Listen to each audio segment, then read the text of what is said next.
ढोणेवाडीत श्री सिद्धेश्वर पतसंस्थेच्या दुसऱ्या शाखेचे थाटात उद्घाटन. पहिल्याच दिवशी 70 लाखांहून अधिक ठेवींची नोंद. ग्रामीण भागातील शेतकरी, लघु उद्योजक, व्यावसायिक आणि नोकरदार वर्गासाठी विश्वासार्ह आर्थिक आधार बनलेल्या Shri Siddheshwar co-op society limited जनवाडने विस्ताराची आणखी एक भक्कम पायरी गाठत ढोणेवाडी येथे आपल्या दुसऱ्या शाखेचे गुरुवारी दिनांक 9 जुलै सकाळी 11 वाजता दिमाखात लोकार्पण केले. उद्घाटनाच्या पहिल्याच दिवशी 70 लाखांहून अधिक ठेवींची नोंद झाल्याने संस्थेवरील सभासदांचा वाढता विश्वास पुन्हा अधोरेखित झाला.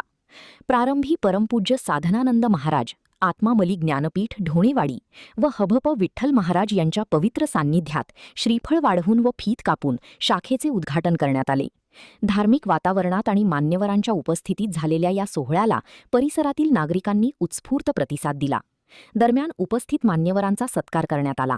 याप्रसंगी संस्थेचे अध्यक्ष धोंडीराम पाटील, उपाध्यक्ष सिद्धगोंडा पाटील, बाबासाहेब मगदूम, संजय पाटील, राजू मगदूम, स्वप्नाली पाटील, बाळासाहेब पाटील, रामा पाटील, पूजा मगदूम, मारुती पुजार, सिद्धाप्पा गावडे, चंद्रशेखर काळे, प्रधान व्यवस्थापक राजू निचिते, बाळासो निगवे, विश्वनाथ नागराळे, अण्णाप्पा कळवे, तात्यासो सदलगी, विजय चव्हाण, दत्तात्रय घाटगी, संतोष शिंदे, कालिदास सादळकर, पांडुरंग हिरकुडे, वैभव खोत, गुंडूराव माळी, डॉक्टर शुभांगी तेली, संभाजी चव्हाण, अश्विनी पाटील, दीपक खोत, संपूर्णा सूर्यवंशी, अमोल सासने, तानाजी खोत, अंकुश खोत यांच्यासह शाखा संचालक, सभासद, कर्मचारी व ग्रामस्थ मोठ्या संख्येने उपस्थित होते.